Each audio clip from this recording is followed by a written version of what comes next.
ارشاد فرمایا الم تر ان اللہ یسجد لہ من فی السماوات و من فی الارض، کیا تم نے نہیں دیکھا کہ اللہ کے لیے سجدہ کرتے ہیں جو آسمانوں میں ہیں اور جو زمین میں ہیں، والشمس والقمر والنجوم والجبال والشجر والدواب وکثیر من الناس، اور سورج اور چاند اور ستارے اور پہاڑ اور درخت اور چوپائے اور بہت سارے آدمی، وکثیر حق علیہ العذاب، اور بہت سارے وہ ہیں جن پر عذاب مقرر ہو چکا ہے، ومن یہن اللہ فما لہ من مکرم، اور جسے اللہ ذلیل کر دے اسے کوئی عزت دینے والا نہیں، ان اللہ یفعل ما یشاء، جو چاہتا ہے وہ کرتا ہے۔ کائنات کا ایک ایک ذرہ اس کے حضور سجدہ ریز ہے، طوعا و کرہن، چاہتے ہوئے بھی اور کچھ نہ چاہتے ہوئے بھی۔ سجدہ کیا ہے؟ حضرت امام راغب اصفہانی مفردات قرآن میں بیان کرتے ہیں، السجدہ فی الاصل التذلل، سجدہ اصل میں جھکنے کو کہتے ہیں، لیکن شریعت اسلامیہ کی اصطلاح میں وضع الجبہہ بقصد العبادہ، عبادت کی نیت سے پیشانی کو رکھ دینا سجدہ کہلاتا ہے۔ حضرت امام فخر الدین رازی سجدے کے دو معنی بیان کرتے ہیں اس آیت کریمہ کے تحت، ایک انقیاد اور دوسرا یہی وضع الجبہہ والا معنی، عبادت کے لیے پیشانی رکھ کے سبحان ربی العالیٰ کے جو نغمے الاپ پہ جاتے ہیں، سجدے کا دوسرا مفہوم یہ ہے۔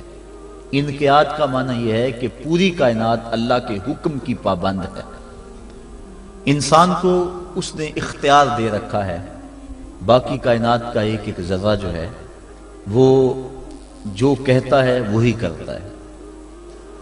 انسانوں میں سے بہت سارے لوگ اس کے حکم کے پابند ہیں، اور کچھ لوگ ایسے ہیں کہ جو اس کے حکم کی دنیا پہ پرواہ نہیں کرتے۔ کل قیامت کے دن میں پتہ چلے گا کہ ہم نے مالک کی نافرمانی کر کے کتنی بڑی رسوائی کمائی اور کتنی بڑی ذلت میں مبتلا ہوئے۔ ارشاد فرمایا جو کچھ آسمانوں میں ہے اور جو کچھ زمین میں ہے، والشمس والقمر، اور سورج بھی اللہ کو سجدہ کرتا ہے۔ علماء کہتے ہیں یہ سورج جب طلوع ہوتا ہے تو سجدے سے اٹھتا ہے، اور جب وہ استوا تک درمیان تک آتا ہے تو یہ قیام میں ہوتا ہے، اور جب وہ دوبارہ مائل بغروب ہوتا ہے تو یہ رکوع میں ہوتا ہے، اور جب وہ غروب ہوتا ہے تو سجدے میں ہوتا ہے۔ ایک حدیث کے لفظ بھی ہیں کہ سورج جب ڈوبتا ہے تو عرش الہی کے نیچے سجدہ ریز ہوتا ہے۔ کائنات کی ہر شے اس کی عبادت میں ہے، ہر شخص ہر شے کا انداز عبادت اپنا ہے۔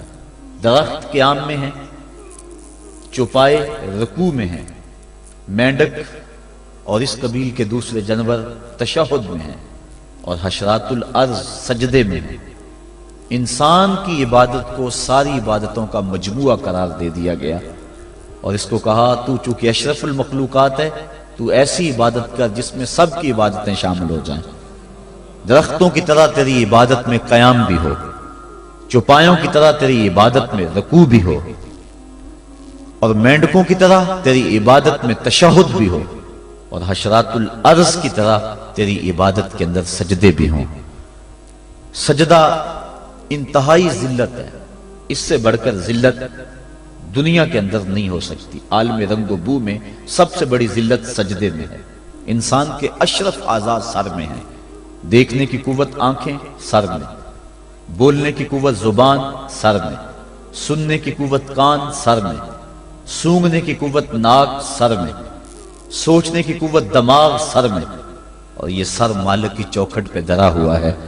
پیشانی بھی رگڑی جا رہی ہے اور ناک بھی رگڑا جا رہا ہے، اور زبان سے کیا کہہ رہا ہے؟ سبحان ربی العالی، مولا دیکھ مجھ سے بڑے ذلت میں کے درجے میں کوئی نہیں ہے اور تجھ سے اعلیٰ کوئی نہیں ہے۔ اپنے عجز کا اعلان کر رہا ہے اور مالک کی الوہیت کا اعلان کر رہا ہے، لیکن جب سجدے سے سر اٹھایا پھر کہا اللہ اکبر۔ اس کا معنی اللہ سب سے بڑا ہے، یعنی سجدے میں پہنچ کر انتہائی ذلت امیز عبادت میں مبتلا ہو کر کہیں دل کے کسی گوشے میں یہ خیال نہ بیٹھ جائے کہ میں نے اس کی عبادت کا حق ادا کر دیا۔ کہا سر اٹھا تو کہے اللہ اکبر، مولا تو بہت بڑا ہے، تو اتنا بڑا ہے کہ میری عبادتیں تیری بڑائی کو خراج پیش نہیں کر سکتی، اس لیے میں سجدے میں جھک کے بھی کہہ رہا ہوں کہ تیری عبادتوں کا حق مجھ سے ادا نہیں ہو سکا۔ تو اتنا بالا ہے، اتنا بڑا ہے، اتنا عظیم المرتبت ہے کہ تیری عبادت کا حق ادا نہیں ہو سکتا۔ مصطفیٰ جان رحمت اللہ کی عبادت اتنی کثرت سے کی کہ حتیٰ تتورم قدماہ، یہاں تک کہ حضور کے دونوں پاؤں پہ سوجن آ جاتی، اور اللہ خود فرما رہا ہے محبوب ساری رات جاگا نہ کر، کبھی سو بھی تو لیا کر، لیکن اس کے باوجود کہتے ہیں ما عبدناک حق عبادتک، اے اللہ تیری عبادت کا جو حق تھا تیرے بندے سے ادا ہی نہیں ہو سکا۔ تو اتنی عبادت کرنے کے باوجود بھی کہا کہ تیری عبادت کا حق ادا نہیں ہو سکا، اور یقیناً بندہ اس کی عبادت کا حق ادا نہیں کر سکتا۔ وہ جتنا بلند و بالا ہے، جتنا وہ عظیم المرتبت ہے، جتنی اس کے شانیں ہیں، بندہ جتنا مرضی جھک جائے اس کی عظمتوں اور اس کی بڑائیوں کو خراج پیش کرنے کا حق ادا نہیں ہو سکتا۔ اس لیے جھک کر جب سر اٹھایا پھر اس کی بڑائی بولی اللہ اکبر، مالک تو سب سے بڑا ہے، تو اتنا بڑا ہے کہ میں سجدے میں جھک کر بھی تیری بڑائی کو خراج پیش نہیں کر سکا، اور تیری بڑائی کے سامنے سر جھکا کر بھی اپنے عجز کا اظہار کر کے بھی میں پھر بھی خراج نہیں دے سکا، اور بھی جھکنے کہ میرے اندر سکت ہوتی اور کوئی حالات ایسے ہوتے پھر بھی تیری بڑائی کا حق ادا نہ ہو سکتا۔ تو اتنا بڑا ہے اور اتنا بلند و بالا اور عظیم المرتبت ہے۔ حضور نبی رحمت صلی اللہ علیہ وسلم نے ارشاد فرمایا بندے کو سب سے زیادہ قرب سجدے میں ملتا ہے، اور سجدے میں اس لیے فرمایا کثرت کے ساتھ دعا مانگا کرو۔ اور ایک روایت کے لفظ ہیں کہ جب بنی آدم اولاد آدم سجدے میں سر رکھ کے سبحان ربی العالی کے نغمے الاپتی ہے تو شیطان پیٹتا ہے، روتا ہے، چیختا ہے کہ مجھے سجدے کا حکم دیا گیا اور میں نے انکار کر کے اللہ کی ناراضگی مول لے لی اور جہنم کا حقدار بنا، اور اس کو سجدے کا حکم دیا اور اس نے سجدہ کر کے اللہ کی رضا حاصل کر لی اور جنت کا حقدار بن گیا۔ شیطان کو ایک سجدے کا حکم دیا گیا تھا لیکن اس نے اس ایک سجدے سے بھی انکار کر دیا۔ فرشتوں کو ایک سجدے کا حکم دیا گیا تھا لیکن انہوں نے 2 سجدے کیے۔ یہ جو ہم بھی نماز پڑھتے ہیں ارشاد ہے ورکعوا واسجدوا، رکوع کرو اور سجدہ کرو، تو اسی طرح کا حکم ورکعوا ہے اور اسی طرح کا حکم واسجدوا ہے، رکوع کرو اور سجدہ کرو۔ رکوع ہم ایک کرتے ہیں، سجدے 2 کرتے ہیں، یا تو پھر رکوع بھی 2 کیا کریں یا پھر سجدہ بھی 1 کیا کریں، چونکہ امر ہے امر، اور امر تکرار کا تقاضا نہیں کرتا اور نہ اس کا احتمال رکھتا ہے۔ میں آپ کو ایک بات کہوں تو ایک مرتبہ آپ اس کو تسلیم کر لیں جو امر کی تعمیر ہوگی، تو امر تکرار کا تقاضا نہیں کرتا، تو کہا گیا سجدہ کرو تو ایک سجدہ کرنا واجب تھا لیکن ہم سجدے 2 کرتے ہیں۔ تو علماء کہتے ہیں کہ جب فرشتوں نے سجدے میں پیشانی رکھی اور سبحان ربی العالی کے نغمے الاپے اور سجدے سے سر اٹھایا، دیکھا کہ ایک اکڑا کھڑا ہے، پھر دوبارہ سجدے میں سر رکھ کے سبحان ربی العالی کہنا شروع کر دیا میرے مالک تیرا شکر تو نے ہمیں سجدے کی توفیق عطا فرما دی۔ اس لیے سجدے 2 ہو گئے اور رکوع 1 رہا۔ سجدہ انتہائی ذلت ہے اور عبادت کا انتہائی درجہ ہے۔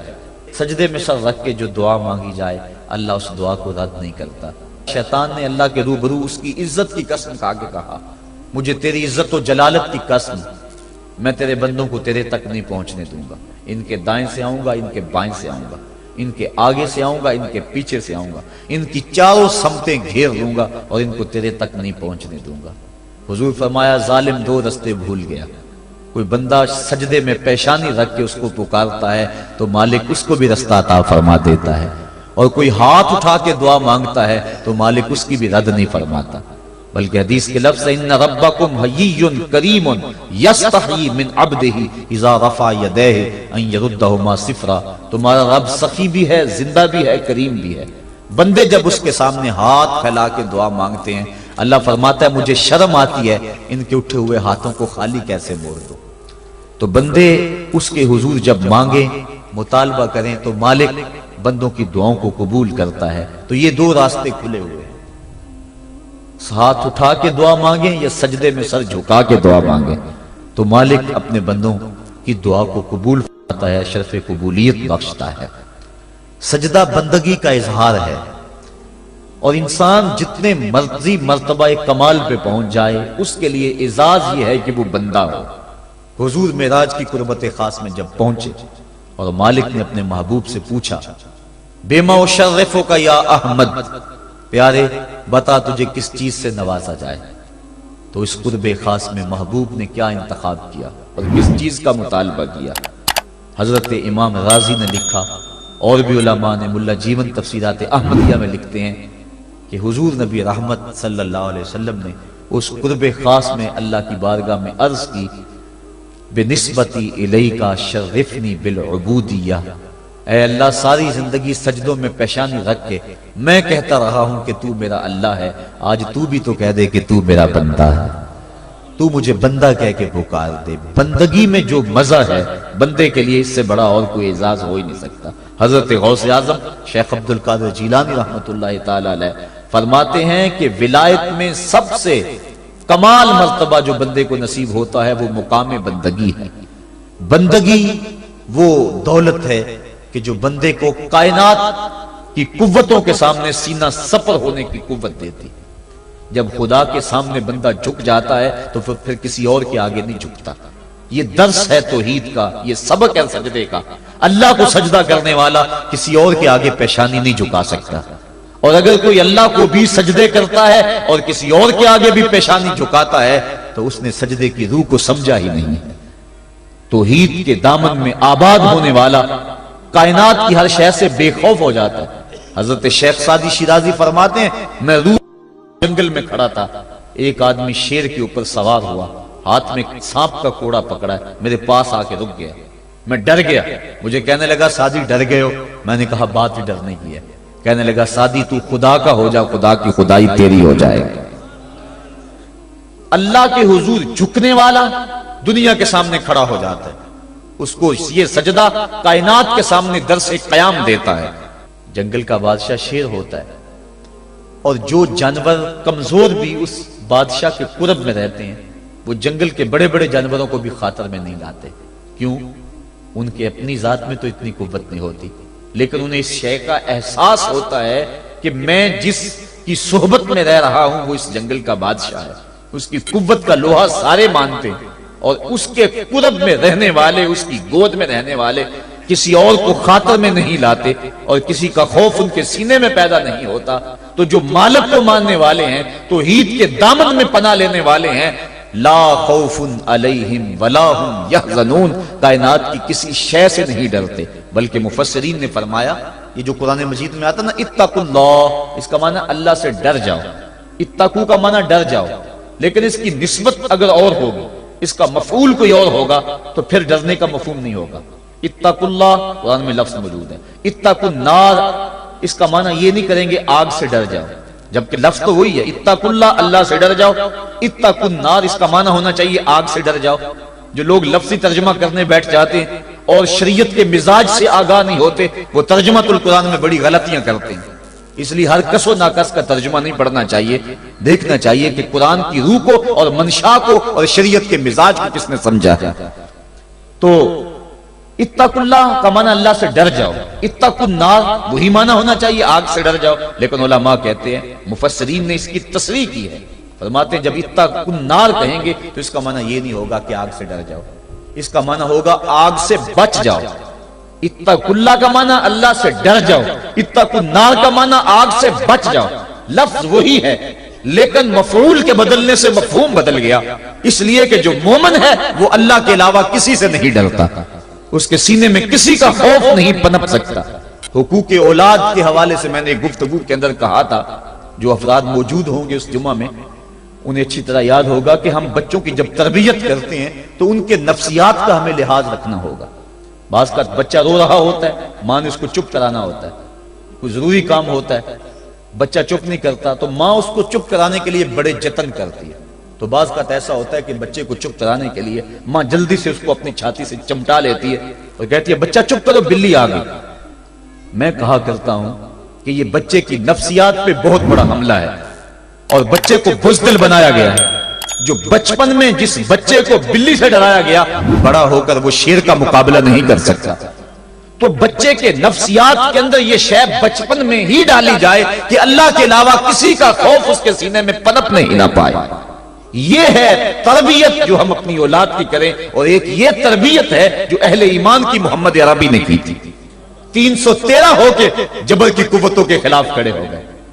جب عمیر نے جا کے رپورٹ دی نا ابو جہل کو کہ وہ تو 3 اونٹ کھا سکیں گے اور 300 سے کچھ کم اور کچھ زیادہ ان کی تعداد ہے، اس سے زیادہ نہیں ہے، میں خوب وادیاں دیکھ آیا ہوں، میں خوب ٹیلے دیکھ آیا ہوں.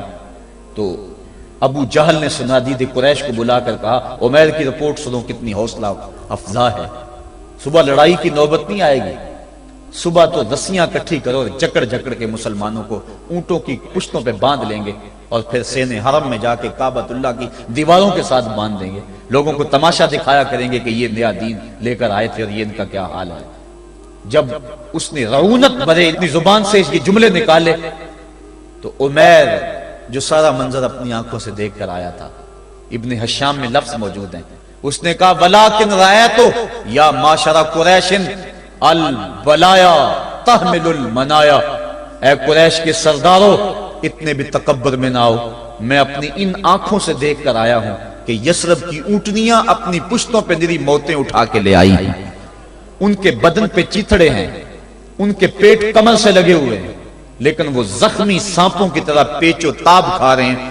کل ان میں سے کوئی نہیں مرے گا جب تک تم میں سے ایک ایک کو لڑ نہیں جاتا. تم تو یہ کہتے ہو رسیاں کٹھی کرو، میرا مشورہ مانتے ہو تو رات کے اندھیرے میں بھاگ سکتے ہو تو بھاگ جاؤ. اس قوم سے لڑنا تمہارے بس کا روگ نہیں ہے جو مرنے کے لیے آئی ہے. اتنی بڑی قوت کو دیکھ کر ان کے سینے میں خوف پیدا نہیں ہوا، بلکہ آپ جانتے ہیں بدر کی تاریخ گواہ ہے کہ 2 گھوڑے تھے. ایک روایت میں صرف ایک گھوڑا تھا، 6 زرہیں تھیں، 8 تلواریں تھیں، 70 اونٹ تھے. اور جن کے پاس تلواریں نہیں تھیں انہوں نے کھجوروں کے ڈنڈے توڑ لیے اور ہواؤں میں لہرانے شروع کر دیے. جب یہ ملکوتی قافلہ مدینے سے باہر نکل رہا تھا، دکانوں پہ یہودی عیسائی بیٹھے تھے. انہوں نے کہا مسلمانوں کس بل بوتے پہ جا رہے ہو، کس برتے پہ جا رہے ہو، کون سا آسرا ہے تمہارا، آلات حرب و ضرب تو تمہارے پاس موجود نہیں. اتنی بڑی قوت سے ٹکرانے جا رہے ہو جو کیل کانٹے سے اور اسلحے سے آلات حرب و ضرب سے لیس ہو کے آئی ہے. تم مقابلہ کیسے کر پاؤ گے، کس بل بوتے پہ جا رہے ہو. حضور کملی اوڑے ساتھ ساتھ چل رہے تھے. صحابہ نے اشارہ کر کے کہا نہ تیغو تیر پر تکیا، نہ خنجر پر، نہ بالے پر، بھروسہ ہے تو اس سادی سی کالی کملی والے پر.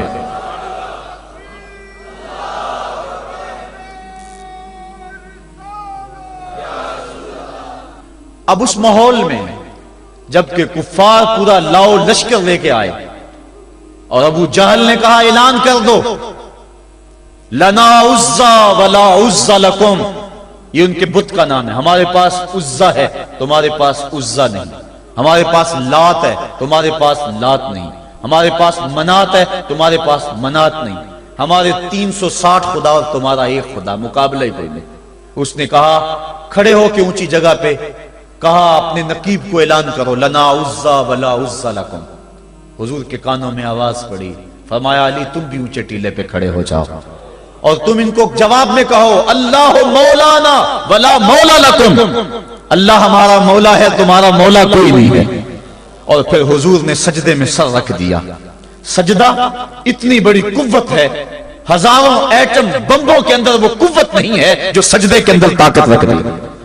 آج دنیا سے ہم ڈر رہے ہیں اس لیے کہ ہمارے سجدے چھن گئے ہیں، ہمارے سجدوں کی آبرو چھن گئی ہے، ہمارے سجدوں میں وہ حرارت اور گرمی نہیں رہی، وہ رقت اور وہ نرمی نہیں رہی. بدر کا میدان ہے، 1000 کا لشکر جرار مقابلے میں ہے اور وہ پورے لاؤ لشکر کے ساتھ ناز و تفاخر کے اندر مسلمانوں کو ملیا میٹ کر دینے کے جذبوں سے دانت پیس رہے ہیں کہ آج مسلمانوں کو کچا چبا دیں گے. مسلمانوں کے ساتھ پاس صرف 8 تلواریں اور ان کے بطن میں کھانے کے لیے کچھ نہیں. جس کھجور کو چوس کے روزہ رکھتے ہیں اسی کھجور کو چوس کے روزہ افطار کرتے ہیں. یہ حالت مسلمانوں کی، بدن پہ چتھڑے لگے ہوئے کپڑے ہیں، عجیب حالت ہے. پھر کون سا آسرا تھا جو مسلمانوں کے کام آیا؟ مصطفیٰ کریم نے مسجد عریش میں سجدے میں پیشانی جھکا دی. حضرت ابو بکر صدیق رضی اللہ تعالیٰ عنہ فرماتے ہیں میں حضور کے ساتھ تھا، ساری رات مصطفیٰ روتے رہے، آنکھوں میں آنسو ہیں. حضور کی چادر سر انور سے سرک کے حضور کے کندھوں پہ آ جاتی، پھر کندھوں سے پشت پہ آ جاتی. میں اٹھا کے حضور علیہ السلام کے سر پہ رکھتا اور کہتا حضور بس کرو. حضور بار بار روتے اور اللہ کی بارگاہ میں سجدے میں سر ڈال کر التجائیں کرتے. لفظ کیا تھے محبوب کی زبان پہ؟ آج تک ایسی ناز والی دعا کسی نے نہیں کی ہے جی جیسی دعا مصطفیٰ جان رحمت نے کی. مصطفیٰ کریم سجدے میں سر رکھا ہے اور کیا کہا؟ اللہم ان تہلک ہذہ العصابہ لم تعبد فی الارض ابدا.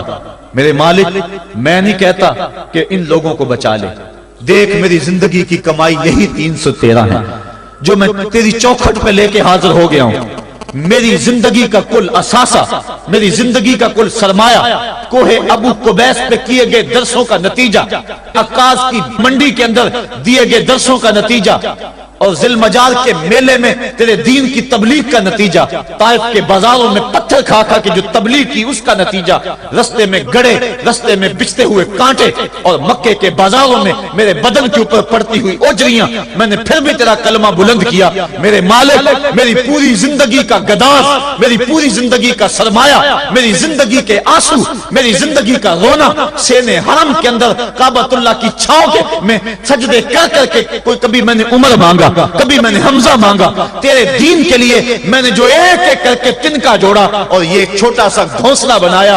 یہ گھونسلہ اب بجلیوں کی زد میں ہے، کفار کی بجلیاں اس گھونسلے کو جلا دینا چاہتی ہیں. میرے مالک میں یہ نہیں کہتا کہ میرا یہ گھونسلہ اور میری یہ مٹھی بھر جماعت اور یہ چند میرے لوگ اور یہ میرا سرمایہ اور اثاثہ، میری پوری زندگی کی کمائی، میری جوانی کا سرمایہ جو میں نے تیرے سامنے لا کے رکھ دیا ہے، میں یہ نہیں کہتا ان کو بچا لے، لیکن میرے مالک اگر یہ نہ رہے تو قیامت تک پھر تجھے بھی خدا کوئی نہیں کہے گا. ان تہلک ہذہ العصابہ لم تعبد فی الارض ابدا. اگر یہ نہ رہے تو قیامت تک تیرے نام کے ڈنکے بجانے والے بھی دنیا پہ نہیں ہوں گے. یہ حضور نے اللہ کی بارگاہ میں دعا کی اور سجدے میں سر رکھا ہے. حضور علیہ السلام کی آنکھوں میں اشک جاری ہیں، سجدے سے قوت حاصل کی جا رہی ہے.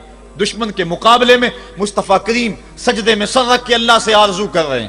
حضرت سیدنا صدیق اکبر فرماتے ہیں اچانک حضور نے سر اٹھایا، میں خوش ہو گیا کہ حضور کے چہرے پہ مسکراہٹ تھی.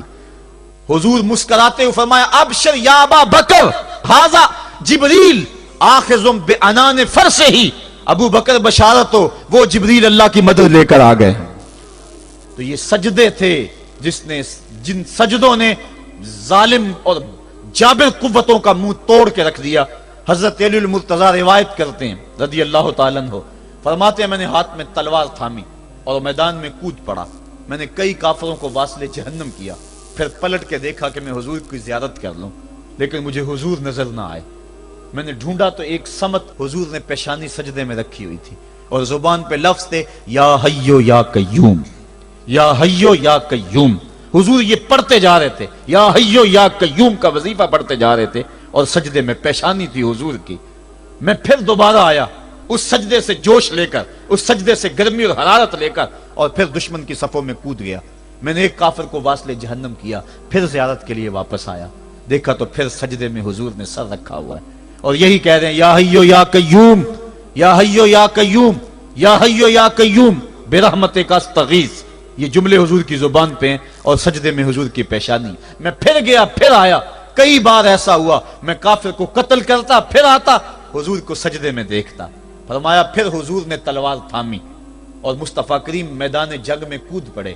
لوگ بڑھ چڑھ کے دشمنوں پہ حملہ کرتے تھے، لیکن جو سب سے آگے کافروں کی صفوں میں کود کے حملہ کر رہا تھا وہ آمنہ کا لال محمد مصطفیٰ صلی اللہ علیہ وسلم. تو سجدے سے وہ قوت ملتی ہے، سجدے سے وہ نور اور روشنی ملتی ہے کہ پورے زمانے میں اجالا کیا جا سکتا ہے. آج 56-57 اسلامی ملک دنیا کے سامنے رسوا ہو رہے ہیں اور دنیا کے سامنے سجدہ ریز ہیں، اس لیے کہ وہ ایک خدا کے سامنے سجدہ کرنا بھول گئے ہیں. ایک سجدہ جسے تو گراں سمجھتا ہے 1000 سجدے سے آدمی کو دیتا ہے نجات. آؤ اس کے حضور جھکو، اس کے حضور جھکنے والا کسی کے آگے نہیں جھکتا، سجدہ اس کو قوت دیتا ہے، تو راز کن فکاں ہے، اپنی آنکھوں پر آیاں ہو جا، خودی کا راز نہ ہو جا، خدا کا ترجمہ ہو جا، خودی میں ڈوب جا غافل، یہ سر زندگانی ہے، نکل کر حلقہ شام و سحر سے جاویداں ہو جا، گزر جا بن کے سیل تندرو کوہ بیاباں سے، گلستان راہ میں آئے تو جوئے نغمہ خاں ہو جا۔ مالک کے حضور جب بندہ عزت سے سر جھکا دیتا ہے، اللہ کی رحمتیں بندے پہ نازل ہوتی ہے۔ ایک روایت میں آتا ہے جب بندہ نماز کے لیے کھڑا ہوتا ہے، ابھی اس نے سجدے میں جانا ہوتا ہے، ابھی وہ قیام ہی کرتا ہے، اللہ فرماتا ہے میرے بندے کے گناہ جو ہیں اس کے بدن سے نکال کے ایک سمت کر دو، تاکہ میرا بندہ اس حالت کے اندر میرے حضور حاضر ہو کہ وہ گناہوں سے پاک اور صاف ہو۔ حضرت نبی رحمت صلی اللہ علیہ وآلہ وسلم فرماتے ہیں کہ پھر اس کے سارے گناہ اس کے بدن سے اتار کے ایک سمت رکھ دیے جاتے ہیں، اور بندہ مصلی پہ سبحان ربی العالی کے نغمے الاپتا ہے، رکوع کرتا ہے، سجدے کرتا ہے۔ جب سلام پھیر کے نماز ختم کر کے دعا کر کے جانے لگتا ہے تو فرشتے عرض کرتے ہیں مالک یہ جو گناہ اتار کے ایک سائیڈ پہ رکھے تھے یہ دوبارہ اس کو دے دیں؟ اللہ فرماتا ہے جس کی جھولی سے گناہ نکال لیے تھے دوبارہ اس کی جھولی میں نہیں ڈالیں۔ اللہ اکبر۔ اور ایک روایت کے لفظ ہیں کہ جب بندہ نماز کے لیے کھڑا ہوتا ہے اس کے کندھوں کے اوپر سارے گناہ آ جاتے ہیں اور اس کے سر پہ اوپر گناہ آ جاتے ہیں، جب رکوع میں جاتا ہے تو کندھوں والے گناہ گر جاتے ہیں، اور جب بندہ سجدے میں سر رکھتا ہے تو اللہ تعالیٰ اس کے سارے گناہوں کو ختم کر دیتا ہے اور وہ بالکل پاک ہو جاتا ہے۔ حضرت سلیمان فارسی ایک دن ایک درخت کے نیچے کھڑے تھے، آپ نے درخت کی شاخ کو پکڑ کے جنبش دی، حرکت دی، موسم خزاں تھا، درخت کی شاخ کے سارے زرد پتے گر گئے۔ ایک صحابی پاس کھڑے تھے، انہیں پوچھنے لگے عثمان تو نے مجھے پوچھا نہیں کہ میں نے درخت کی شاخ کو یوں ہلایا کیوں ہے؟ انہوں نے کہا اچھا پھر آپ بتا دیں کہ آپ نے درخت کی شاخ کو یوں کیوں ہلایا ہے؟ کہا سنو پھر ایک دن میں اور چند صحابہ حضور کے ساتھ جا رہے تھے، رستے میں ایک درخت آیا، اس کے نیچے حضور کھڑے ہوئے، حضور نے اس طرح درخت کی شاخ کو پکڑ کے ہلایا، یوں پتے جھڑ گئے، ہم اس منظر کو دیکھتے رہے۔ حضور علیہ السلام نے فرمایا سلمان فارسی تو نے مجھے پوچھا نہیں کہ میں نے اس درخت کی شاخ کو یوں کیوں ہلایا ہے؟ تو میں نے عرض کی حضور آپ بتا دیں کہ آپ نے کیوں ہلایا ہے؟ فرمایا سلمان جس طرح اس درخت کی شاخ کو ہلایا گیا اور سارے پتے جھڑ گئے، جب کوئی بندہ سجدے میں سر رکھتا ہے نماز پڑھتا ہے اس کے سارے گناہ دھل جاتے ہیں اور وہ پاک اور صاف ہو جاتا ہے۔ ایک دن فرمایا صحابہ اگر کوئی بندہ اس کے گھر کے سامنے سے نہر گزرتی ہو اور وہ دن میں 5 مرتبہ اس نہر کے اندر غسل کرے تو بتاؤ اس کے بدن کے اوپر کوئی میل کچیل رہ جائے گا؟ عرض کی نہیں۔ فرمایا اس طرح جو 5 نمازیں پڑھتا ہے اس کے بدن کے اوپر گناہوں کا میل نہیں رہتا۔ فرمایا الصلاۃ معراج المومنین، نماز مومنوں کا معراج ہے۔ عماد الدین الصلاۃ، نماز دین کا ستون ہے۔ حبب الی من دنیاکم ثلاث الطیب والنساء وجعلت قرۃ عینی فی الصلاۃ، مجھے تمہاری دنیا سے صرف 3 چیزیں پسند ہیں، خوشبو، منکوحہ بیویاں، اور میری آنکھوں کی ٹھنڈک نماز میں رکھی ہے۔ اور حضور نے یہ بھی ارشاد فرمایا من ترک الصلاۃ متعمدا فقد کفر، جس نے جان بوجھ کے نماز چھوڑی گویا اس نے کفر ہی تو کیا، یعنی کافروں والا کام کیا۔ حضرت امام فخر الدین رازی نے تفسیر کبیر میں لکھا حافظوا علی الصلوات والصلاۃ الوسطی، اس آیت کریمہ کے تحت ایک عورت مدینے کی گلیوں میں چیخ رہی ہے اور کہنے لگی مجھے حضور کے در کا پتہ بتاؤ۔ حضور کی چوکھٹ کا پتہ بتلایا گیا، وہ حاضر ہوئی، آقا کریم صلی اللہ علیہ وسلم کی خدمت میں عرض کی حضور میرا خامد سفر پہ گیا ہوا تھا اور میں نے اس کی عدم موجودگی کے اندر زنا کر لیا، حمل ٹھہر گیا اور جو بچہ پیدا ہوا میں نے مارے شرم کے اس بچے کو سرکے کے مرتبان میں ڈال دیا اور پھر اسی سرکے سے میں لوگوں کو فروخت کرتی رہی ہوں۔ اب جب کہ میرا ضمیر جاگا ہے میں آپ کی خدمت میں حاضر ہوئی، مجھے بتایا جائے کہ میرے گناہ کا بھی کوئی کفارہ ہے۔ حضور نے ارشاد فرمایا جو تو نے زنا کیا ہے اس کی سزا رجم ہے چونکہ تو شادی شدہ ہے، اور جو تو نے بچے کو قتل کیا ہے قتل کی سزا قتل ہے، اور جو تو نے سرکہ بیچا ہے فقد ارتکبت کبیرہ، تو نے کبیرہ گناہ کیا ہے، اس کی سزا تو قیامت کے دن پائے گی۔ اس کے بعد حضور فرمایا ان تینوں گناہوں کی یہ سزا ہے، لیکن جس طرح تو گھبرائی ہوئی آئی تھی، میں تو یہ سمجھا تھا شاید تیری نماز اثر قضا ہو گئی ہے۔ اب آپ اندازہ کریں کہ نماز کی اہمیت کیا ہے، اور ہم اس باب میں کتنی سستی کرتے ہیں۔ کسی سے پوچھا جائے نا آؤ نماز پڑھنے چلے، وہ کہتے ہیں بس یار میرے کپڑے پلید ہیں، کپڑے میرے پاک نہیں ہیں۔ تیرے کپڑے کیسے پاک رہ سکتے ہیں؟ تو اللہ کے حضور جھکنا نہیں جانتا، تیرے کپڑے بھی پلید ہے، تیرا دل بھی پلید ہے، تو اس کے حضور جھک کے تو دیکھ، تن بھی ستھرا کر دے گا، تیری روح کو بھی پاکی دے دے گا، تیرے قلب کو بھی طہارت بخش دے گا۔ تو اس کے حضور آ جھک، اس کے حضور سجدوں سے اللہ کے حضور خراج پیش کر اپنی محبتوں کا۔ جب بندہ سجدے میں سر رکھتا ہے، اللہ فرشتوں میں فخر کرتا ہے، میرے بندے کو دیکھو نا، بالآخر میرے حضور ہی جھکا ہے نا۔ کتنے گناہ کیے اس نے، کتنے جرم کیے اس نے، لیکن بالآخر میرے حضور آیا اور اپنے گناہوں کی معافی مانگتا ہے۔ فرشتوں گواہ ہو جاؤ، میں نے اپنے اس بندے کی مغفرت فرما دی۔ تو اللہ کے حضور نماز پڑھنے والا، بلکہ ایک روایت مسند امام احمد بن حنبل میں موجود ہے، حضور فرمایا جب بندہ نماز کے ارادے کے لیے اٹھتا ہے اور وضو کرنے کے لیے، جب پانی کا پہلا قطرہ چلو پہ لیتا ہے، جو ہی اس کے بدن سے وضو کا پانی چھوتا ہے، اللہ اس کے گناہوں کو معاف فرما دیتا ہے۔ جس نماز کے قصد کے لیے اٹھیں اور وضو کریں اور پانی چھوتے ہی گناہ معاف ہو جائیں، اگر اس نماز کا اعلیٰ درجہ سجدہ کر دیا جائے تو پھر مالک کی کتنی رحمت نازل ہوگی۔ یہ کتنی بڑی دولت ہے، یہ کتنا بڑا سرمایہ ہے جس سے ہم لوگ محروم رہ جاتے ہیں۔ آؤ اللہ کی رحمتیں سجدے میں ڈھونڈے، سجدے میں پیشانی رکھ کے جب ہم اس کی رحمت کو مانگیں تو وہ مالک ہمارے اوپر رحمتیں نازل کرے گا۔ آج پوری دنیا کے اوپر مسلمانوں کے ساتھ جو حالات ہیں وہ کسی سے مخفی نہیں۔ کوئی کہتا ہے کہ معاشی طور پہ مسلمان کمزور ہیں، اس وجہ کو بھی میں تسلیم کرتا ہوں۔ مسلمان کے پاس آلات حرب و ضرب بھی موجود نہیں ہیں، اس وجہ کو بھی تسلیم کر لیا جائے۔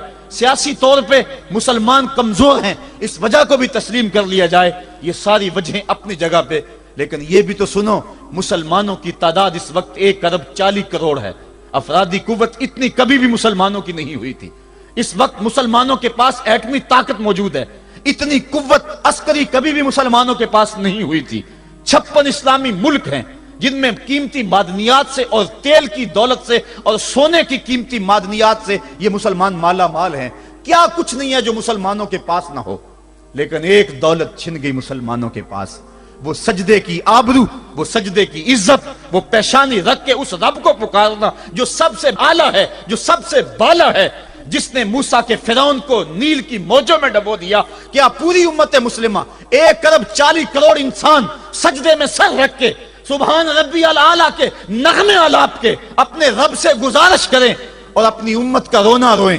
کشمیر میں لٹتی ہوئی جوانیاں اور قدس کے اندر بہتا ہوا خون، شبرغان سے لے کر کابل و قندھار تک اور موصل سے لے کر تکریب تک مسلمان کے اوپر جو ظلم و تشدد ہو رہے ہیں، اپنے رب کے حضور اس کا دکھڑا سنائیں اور اپنے مالک کو کہیں میرے مالک ہم لٹ گئے، ہم کٹ گئے، ہم پٹ گئے۔ اسلحے بھی موجود، افرادی قوت بھی موجود، سیاسی طاقتیں بھی موجود، لیکن اس کے باوجود مسلمان دبتا چلا جا رہا ہے۔ اسی کشتی کو ہے خوف تلاطم صدحیف منہ موڑ دیے تھے جس نے بڑھتے ہوئے طوفانوں کے، جو 300 ہو کر جرأت اور وہ طاقت اور وہ عظیمت کی داستانیں رقم کرتے ہیں کہ مالک تو بھی اس دن کو یوم فرقان کہہ کے پکارتا ہے۔ آج وہ امت بیچ منجدار کے اس امت کی کشتی ہچکولے کھا رہی ہے۔ ہماری فریاد، ہمارا استغاثہ تیرے سے ہے، میرے مالک ہمارا کھویا ہوا وقار بحال کر دے اور اس امت کو اس مرتبہ کمال تک پہنچا دے جس مرتبہ کمال تک یہ امت پہلے پہنچی تھی، اور ان کا کھویا ہوا وقار بحال کر دیا جائے۔ آج بھی ہم اگر سجدوں سے اپنے رب کو منا لیں اور وہ روٹھا ہوا رب آج بھی ہماری مدد کے لیے آ جائے تو پھر کوئی قوت، کوئی طاقت ہمیں نہیں لٹاڑ سکتی۔ آئیے ہم سجدے سے اپنے مالک، اپنے خالق اور اپنے رازق کے حضور اپنی محبتوں اور اپنی الفتوں کا خراج پیش کریں۔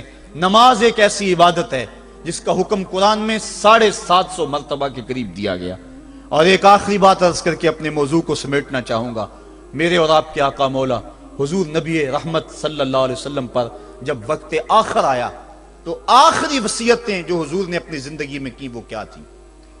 2 وصیتیں تھی حضور کی آخری کی، جب حضور ایام مرض میں تھے، اور آخری وصیتیں اس کے بعد حضور نے کوئی کلام نہیں کیا، وہ یہی تھا الصلاۃ الصلاۃ، الصلاۃ الصلاۃ، لوگوں میں تمہیں نماز کی تاکید کرتا ہوں، میں نماز کی تاکید کرتا ہوں۔ اور دوسرا فرمایا جو تمہاری ملک میں تمہارے غلام اور تمہاری لونڈیاں ہیں ان کے ساتھ حسن سلوک کی تاکید کرتا ہوں۔ یہ آخری دو باتیں تھی جو حضور نے ارشاد کی، حقوق اللہ کے حوالے سے نماز اور حقوق العباد کے حوالے سے حضور نے کمزوروں کے حق ان تک پہنچانے کی تاکید امت کو دی، اور اس کے بعد پھر حضور انتقال کر گئے۔ آئیے ہم سجدوں سے اپنے رب کو راضی رکھیں۔ اللہ مجھے آپ کو توفیق